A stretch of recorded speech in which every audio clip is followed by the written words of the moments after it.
Hi, welcome to Party Food Hero. I'm Aaron. Today is an exciting day. Today is the day we're making smoked spare ribs. These ribs are amazing. They have the perfect tenderness. There are layers of flavor in there. These are a crowd pleaser for sure. I've never made these ribs and had somebody say that they didn't love them. Sounds a little conceited, right? Well, it's true. So you can do it too. So it's not really hard to make. It does take some time. It does require a smoker. So if you don't have one, sorry, but it gives you motivation to go get one. And when you do get one, you'll know exactly what you're gonna make first, which is, it's gonna be smoked ribs. So let's go check it out.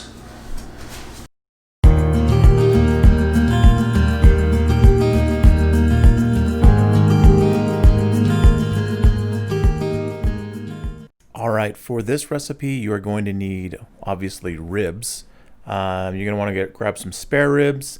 You need butter, mustard, barbecue sauce. Make your own or use your favorite. Some barbecue seasoning. I'm using Holy Voodoo from Meat Church, Heath Riles garlic jalapeno rub, the sriracha honey one, honey, apple juice, and brown sugar. These are going to be the best ribs you've ever had. All right, so we're going to trim up these ribs to be a St. Louis style cut of ribs. First thing you're going to do is on the back side, you're going to trim off this flap of meat. The way I try and do it is you can see I have one gloved up hand and the other hand is not gloved up. So anytime I'm touching the meat, I'm always using the gloved hand, and then it just makes it easier for making sure you're not cross-contaminating anything or whatever, and then you don't have to have a glove on both hands. Right here, I'm cutting off, there are some really tiny little bones on that end, and so I'm just squaring those off. And then what I'm doing is I'm looking for the tallest bone, which is usually about 4 or 5 in. So you count 4, 5 bones, and then you just make a straight cut across to square everything up, so you have a nice good looking set of ribs. And you don't need to throw any of this stuff away. You can use that for rib tips. I use it, I'll smoke it as well and use it in baked beans. So you definitely don't need to don't throw this stuff away. You can 100% use it for other things. I'm just cutting off the smallest bone, I believe, here as well. It just gives you a nice uniform look for your rack of ribs, is the reason that I'm doing this. It helps with cooking and stuff too. If you have some that are bigger than others, it's going to be a more uniform cook doing it this way. All right, the next part, you're going to be taking off the membrane on the back. This is something that won't cook down. It'll be like a weird, if you cook with it, it'll be like this weird papery, waxy kind of thing when you're done cooking. It's just not edible and you don't want it there. So it's kind of a pain to get off. There's a bunch of different ways you can take it off. The most successful way is the way I'm doing it. I just use a butter knife and I'll stick it underneath one of the bones, one of the longer bones, and try and loosen it up. And then you can grab like a paper towel, or if you can get a good enough grip, you can just rip it off this way. Sometimes it comes off awesome and it comes off in just one nice little rip. Like this one came off okay, and then sometimes it just break, and they break and break and break, and it's kind of a pain. This one came off not too. It came off pretty well. There were a few little parts that I had to take off here and there, and like I said, you can grab like I'm going to do here, grab a paper towel. It helps with gripping it, but sometimes that can be kind of a pain. But that's what you do when you want to make great ribs. So then what I do after I get all that membrane off is I'll kind of just check it, make sure it looks like it's trimmed all correctly. I found a little extra part of that flap that I took off. There's going to be little chunks of fat you can take off if you want. You don't have to get too crazy trimming this up. The fat renders down as you're cooking it, and it's going to be good anyways. If you like bacon, then you're going to like pork fat, because that's 90% of what bacon is. Okay, maybe not 90%, but the reason bacon's good is because it's fatty. That's why it's good. So you don't cut off all the fat. I do about there, and then we're good to go. Okay, now we're going to be adding mustard, just a thin layer of it. This helps the barbecue seasoning adhere to the ribs better. You don't get any sort of mustard flavor in the ribs when you do this. You could use olive oil, maybe you could spritz it with water. Mustard works best. Just use mustard. It works great. Now the first thing you're going to do is your first layer of flavor. I'm using this Heath Riles, the jalapeno garlic rub. I really enjoy it. I just do a light layer on each side. Then I'm going to add the Holy Voodoo Meat Church BBQ seasoning. A little more liberal with this one. You should. I'm not going to coat it on there really strong, but you put a little bit more than the first layer. And this has a little bit of sweetness to it, and just a bunch of other great spices that are great. Then I take my honey sriracha seasoning and I add that on top. This is going to give it a little bit of spice, a little sweetness as well, and just helps with the bursting of flavor. And obviously you're going to do this on both sides. I'm not going to show you me doing it on both sides because that would be really boring. And then when you're done, just very gently give it a nice little pat in there. Don't rub it in, just do a little pat. And then if you want to get the ends like that, you can do that as well. And then you take your glove off. Don't forget to take off your glove. Now you're going to let it sit there for about 15 minutes, and then you're going to see kind of the moisture suck up to the top.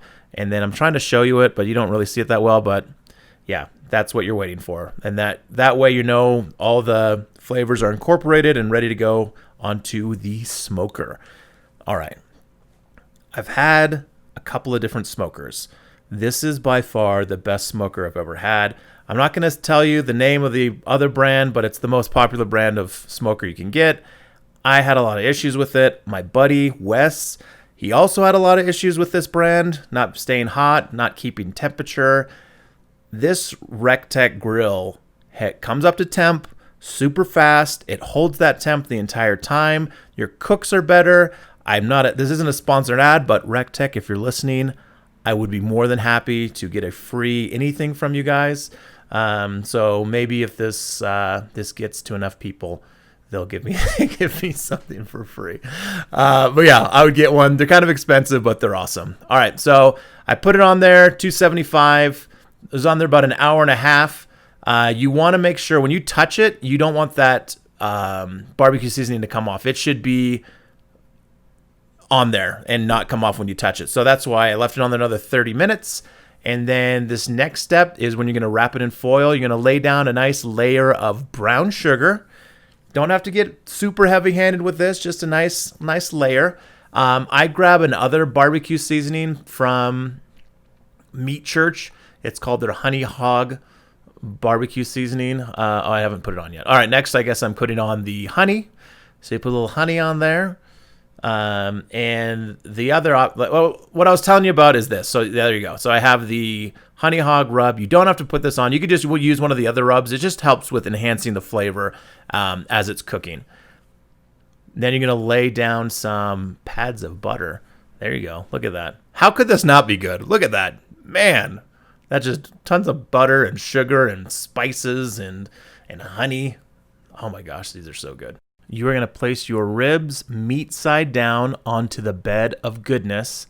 And I forgot to tell you, but you need to have 2 sheets of heavy duty aluminum foil underneath here. And you're going to take that and wrap it up into the aluminum foil. And it's going to create a nice place for this thing to just cook in its juices. And you want this to be pretty tight on. They're not too tight. The reason you're using 2 pieces of foil and the reason that you want to use heavy duty foil is sometimes those ribs will stick through and everything will leak out, and then it'll get all over your smoker, and then you got to spend a Saturday cleaning your smoker. So make sure you're using heavy duty aluminum foil when you do this. All right, you're going to take your apple juice. You want to warm it up in the microwave or leave it out so it can be room temperature, and then you're going to pour it into the aluminum foil like that. And then you're going to seal it all up. And then So you don't want to seal this up so badly that, because at some point you have to open it up and make sure everything is cooked correctly. So don't seal it up so crazily. Is that a word? It is now. It's a word, the greatest word, crazily.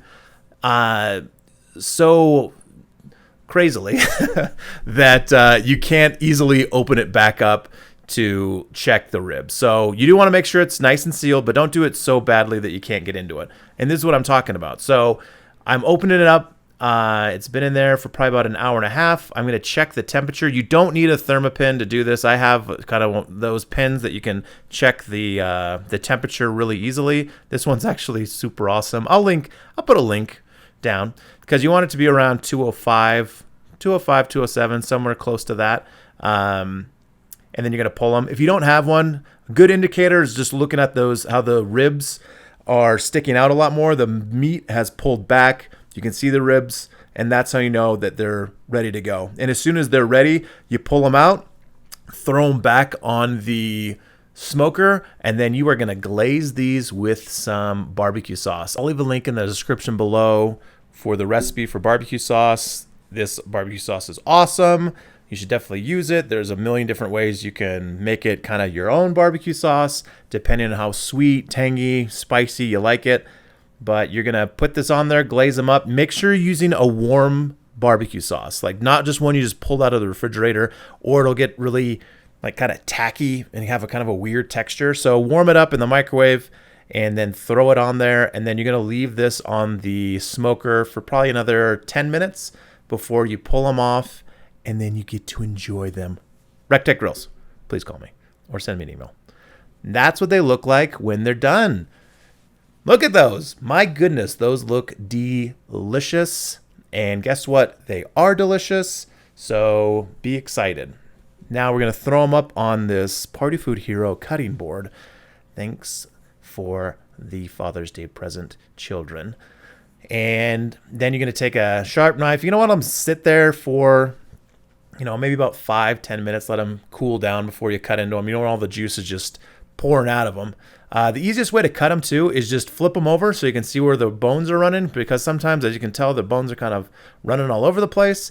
And then you cut it, and then you just enjoy your hard labor of the day making these. You can see those juicy. You can see that smoke ring on there. Ooh, it is really good. You take a bite, and if it comes out, you can have that bite ring on there. You know you did it right. You don't want it completely falling off the bone. And I'm going to say this again at the end of this video when I talk about my favorite part of the video. But boy, are those delicious. Here comes my favorite part.